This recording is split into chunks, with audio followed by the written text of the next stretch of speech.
Normalmente la hipnosis es lo contrario de lo que la gente espera encontrarse en una sesión de hipnosis, es decir, que nos van a dormir, que vamos a perder la conciencia, que nos pueden convertir en gallina con un chasquido de dedos, ¿no? Lógicamente todo esto no es la hipnosis es una herramienta clínica. El interés de buscar un cambio de conciencia en la persona que permitiera una mayor permeabilidad del cambio que se pretende en ella. La hipnosis nos permite volver a acceder al lugar en el que se creó el trauma, pero con una perspectiva disociada y generando lo que llamamos reencuadre, que es la reformulación interpretativa de lo que ocurrió en aquel momento. ¿Nos puedes contar un poco qué es la hipnosis? Porque todos creemos que es lo típico que hemos visto en la tele con la monedita, ¿no? A ver si nos puedes traer luz aquí. Normalmente la hipnosis es lo contrario de lo que la gente espera encontrarse en una sesión de hipnosis, es decir, normalmente lo que viene del mito, de las películas y de todo lo que nos llega un poco pues, por la Vox Populi, es que nos van a dormir, que vamos a perder la conciencia, que nos pueden convertir en gallina con un chasquido de dedos, ¿no?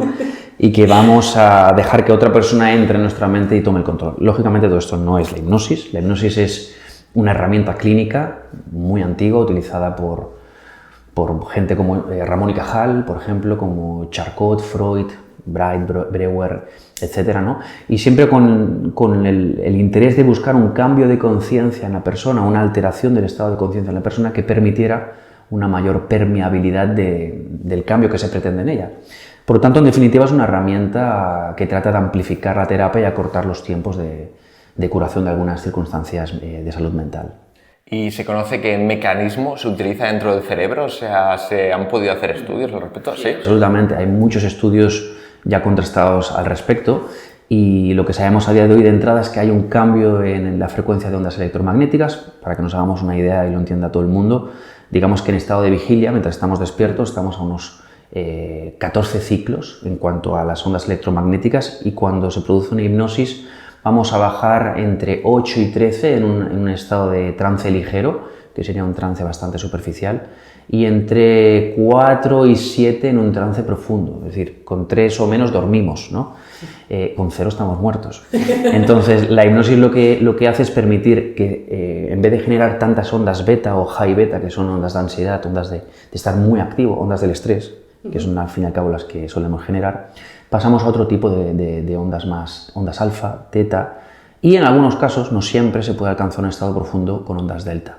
Eso sería lo respectivo, digamos, al cambio de ondas electromagnéticas. Por lo que se refiere a las áreas del cerebro que se activan, hay muchas, como bien explica Nazaret Castellanos, que ojalá la podáis traer un día aquí. Ahora mismo lo que sabemos a nivel de neurociencia es que el cerebro trabaja en red, ya no es esta área se encarga de tal cosa, sino... Pero sí que hay 3 áreas que yo creo que se pueden destacar. Una es la corteza frontal, que se encargaría de todo lo que es la toma de decisiones, y como cuando se produce un estado de hipnosis o de trance, se vuelve más permeable, por lo tanto parece ser que estaría más dispuesta a recibir las sugestiones del terapeuta, ¿no?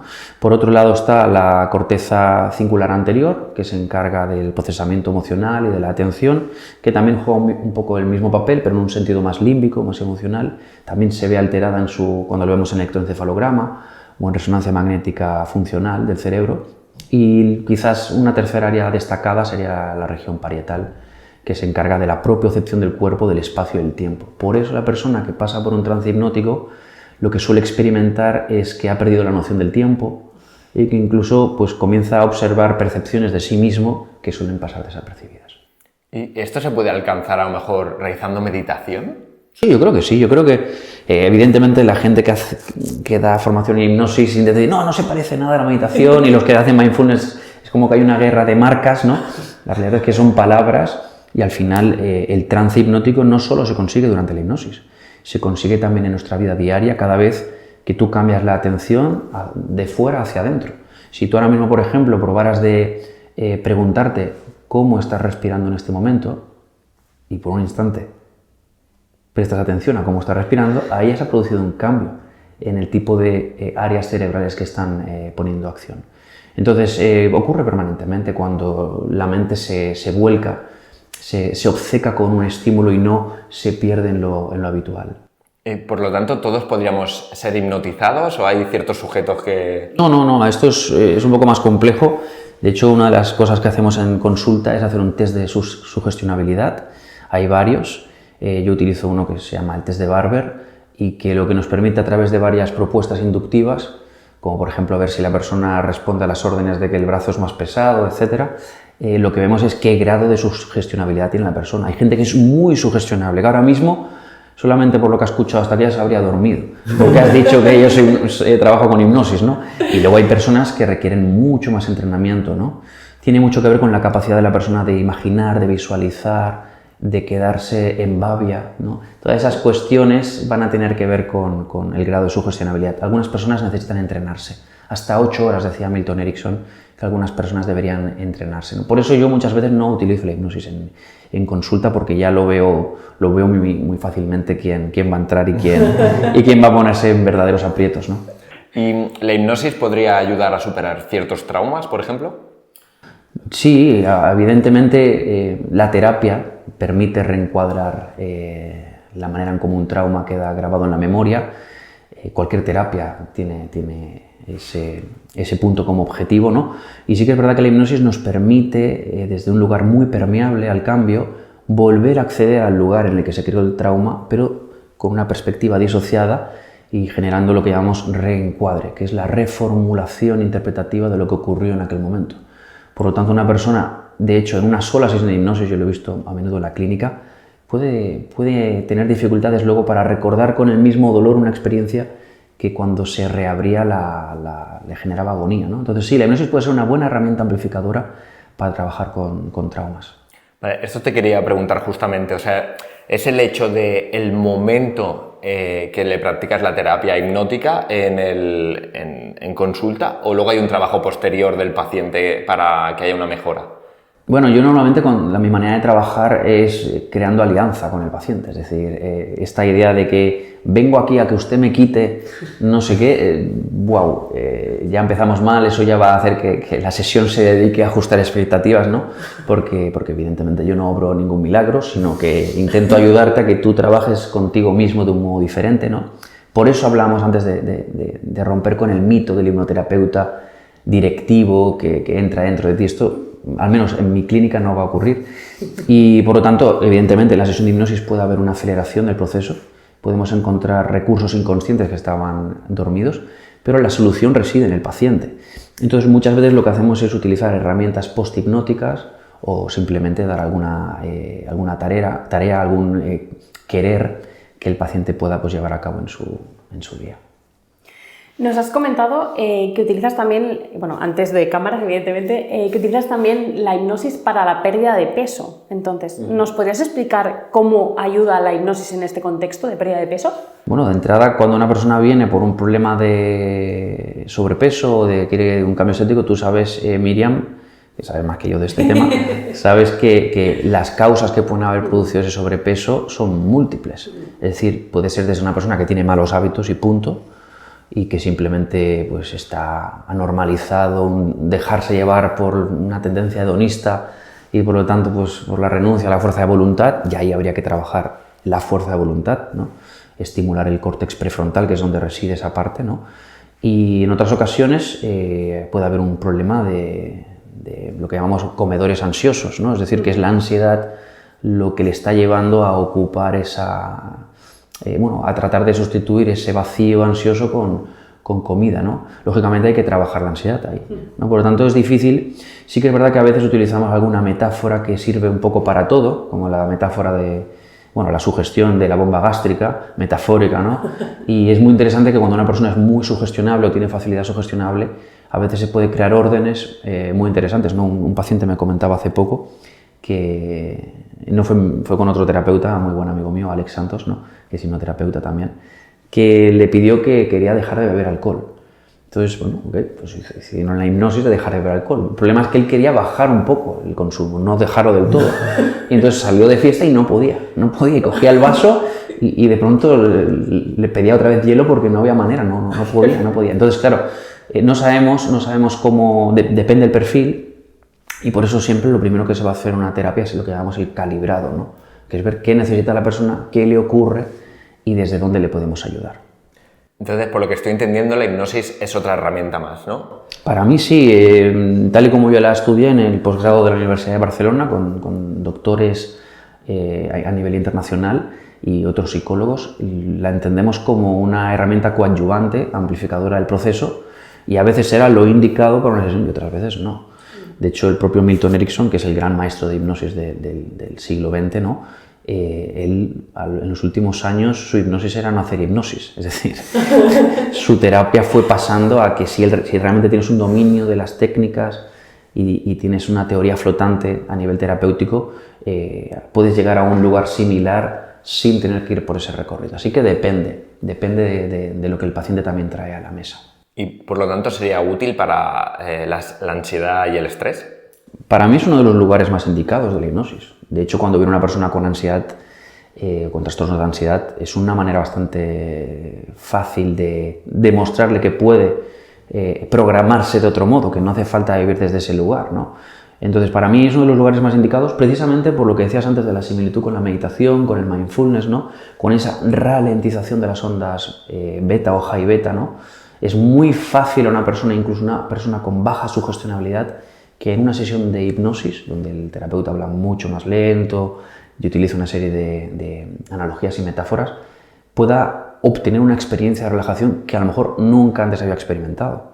Entonces, claro, de pronto has dejado ahí un antecedente que va a modificar sus expectativas sobre su propia capacidad, ¿no? Entonces, quizás sería, desde mi punto de vista, sería a lo mejor el lugar idóneo para practicar hipnosis. ¿Y la hipnosis sería adecuada para personas que tienen dolor crónico, para ayudarles a paliar ese dolor? Actualmente la hipnosis es utilizada en las unidades de dolor crónico. Aquí en Barcelona tenemos, por ejemplo, al doctor Fernando Pintor, que es un reumatólogo espectacular. Ojalá lo podáis traer aquí porque yo creo que os podría sorprender. Es un investigador que ha trabajado sobre todo con dolor crónico y fibromialgia y sobre psicosomática, cómo lo que ocurre en la mente puede acabar acoplándose en el cuerpo de manera muy, muy grotesca a veces. Y en su unidad de dolor crónico trabajan muy buenos hipnoterapeutas. No es el único centro, de hecho creo que en Tarragona también en el hospital Joan 23, no recuerdo si se llama así, igual lo he dicho mal, también hay una unidad de dolor crónico con hipnosis. ¿Por qué? Porque el dolor no solamente es el dolor, digamos, que viene a través de los nociceptores de la piel, ¿no? Sino que además tiene un segundo acceso que es límbico, es decir, la emoción con la que se interpreta un dolor también cambia el grado de percepción subjetiva de ese dolor. Por eso una misma persona teniendo la misma fractura o la misma lesión, por ejemplo, una fractura del bíceps femoral, una rotura de fibras del bíceps femoral, depende en el momento de su vida en el que eso acontece, la percepción de dolor en ese momento puede ser radicalmente distinta, ¿no? Y yo creo que la gente que nos escucha va a entender muy bien a qué nos referimos. La hipnosis puede desplazar la percepción de dolor a otro lugar del cuerpo, que es significativamente menos relevante a nivel emocional, o puede atenuar la percepción de dolor o incluso la respuesta reactiva al dolor, como por ejemplo el bloqueo neuromuscular que a veces generamos ante el dolor. Por lo tanto, es muy indicada, desde mi punto de vista como terapeuta, es uno de los procesos más complejos para el terapeuta, pero vale mucho la pena cuando hay un dolor que no se apacigua ni siquiera con bombas de morfina o con otro tipo de circunstancias. Dolor del miembro fantasma también, por ejemplo. ¿Cómo curas un dolor del miembro fantasma si no es con alguna estrategia así, ¿no? ¿Y la hipnosis sería útil para todas las personas o está contraindicada para un grupo o alguna población en concreto? Hay mucho debate con esto, como con casi todo, porque la psicología no es física astronómica, ¿no? Sino que realmente trabaja con personas, y las personas somos todas un universo distinto y por lo tanto, por mucho que la teoría y las hipótesis sean como muy contundentes y muy contrastadas, siempre hay que calibrar primero, ¿no? Pero una de las teorías dice que con pacientes psicóticos sería conveniente no trabajar. ¿Por qué? Porque la hipnosis al final trabaja con el simbolismo, con la manera en cómo nosotros creamos analogías y significados sobre nuestra existencia. El psicótico no tiene esa capacidad abstracta, entonces lo entiende todo literalmente. Entonces, claro, trabajar con hipnosis con una persona psicótica, de entrada es muy probable que le asuste a la persona psicótica. Y de entrada no sabemos cómo puede alimentar su propio delirio. Entonces, personalmente yo no lo voy a hacer. Si hay alguna máquina que se atreva, pues genial. De todas maneras, yo creo que hay otras herramientas terapéuticas más seguras. Vale, entiendo que no, y la respuesta es no a la pregunta que te voy a hacer, pero por el contexto y por toda la información que nos estás otorgando. Pero si nos hipnotizan en ese momento, no nos pueden hacer una cosa que no queramos, ¿no? De entrada hay una cuestión que se llama ética, ¿no? que tiene que ver con que cuando tú estás delante de un paciente y estás bajo juramento hipocrático, tienes que tener la disciplina y la decencia de querer hacer un buen uso de lo que estás haciendo. Otra cosa es la hipnosis de espectáculo, la hipnosis de performance, la hipnosis teatral, donde evidentemente lo que se busca no es el beneficio de la persona o del paciente, sino que lo que se busca es el mayor espectáculo posible. Así que imagino que si consigues que alguien acabe levitando o perdiendo su identidad, debe ser divertidísimo. En la clínica eso no puede ocurrir. Sí que es verdad que creo que hay que tener prudencia en el sentido de que si la persona es muy sugestionable, una orden errónea podría perjudicarle. También hay que tener en cuenta que los efectos de la hipnosis no siempre son muy duraderos, ¿no? Es decir, en general es como una especie de estímulo que va apagándose al menos que la persona tome acción e integridad en su vida con el cambio producido. Así que no es algo como para asustarse porque no es el caso, pero sí que creo que es importante acudir a una persona que tenga muy claro lo que es la ética de este trabajo. Al final es un poco lo que nos han vendido la tele. Claro. Es lo que os decía, claro, yo lamento decepcionar a la gente que viene y me dice, ¿qué te ocurre? Cuéntame, ¿en qué te puedo ayudar? Vengo a que me hagas hipnosis, ¿no? Digo, vale, ¿y exactamente para qué? Me gustaría regresar a vidas pasadas y tal. Y ok, guay, es posible que sí se pueda hacer, no lo sé, yo no lo sé hacer, yo no lo voy a hacer y me da un poco hasta de yuyu hacerlo. Entonces, si quieres te puedo pasar el teléfono de alguien, ¿no? Pero yo creo que hay que tener los pies en el suelo y al menos en la clínica, como sanitarios, hemos de entender para qué lo estamos haciendo, ¿no? Sí. ¿La hipnosis puede tener algún efecto secundario a la persona que se le practica? Hay algunos efectos que puede generar la hipnosis, como por ejemplo la somnolencia. Es decir, puede ser que la persona esté esa noche o incluso la siguiente, hasta más o menos máximo sería hasta 72 horas, un poco más soñolienta o incluso pues como más emotiva, en el sentido de que está como más toda flor de piel. Incluso algunas veces la persona describe que los primeros días después de la hipnosis empeoró el síntoma, ¿no? Pero que luego radicalmente desapareció, ¿no? Por eso digo que hay un factor subjetivo muy grande, ¿no? Lo que sí que está claro es de que nunca hemos observado a nivel clínico ni a nivel de estudios un perjuicio realmente sustancial, ¿no? Al contrario, muchos beneficios. ¿Y hay algún mito en el mundo de la hipnosis que quieras desmentir ahora? Es que son todos los que hemos estado hablando, ¿no? Como por ejemplo, pues que a través de la hipnosis puedes tomar el control de otra persona. Tú puedes tomar el mando del centro ejecutivo de otra persona, puedes entrar en el córtex frontal de la persona y hacer que haga, en fin, cualquier cosa, ¿no? Como el hechizo de la maldición imperio de Harry Potter, ¿no? Entonces, bueno, yo creo que es un mito, tal y como yo lo he estudiado es un mito. Igual hay alguien que, no sé, algún chamán de alguna tribu de por ahí que hace algo parecido que no se llama hipnosis, que es capaz, que ellos sepan eso no es posible. Y ese quizás es uno de los mitos que más miedo generan y más estigmatizan una herramienta que, como os digo, es una herramienta que viene a ayudar y no a generar perjuicio.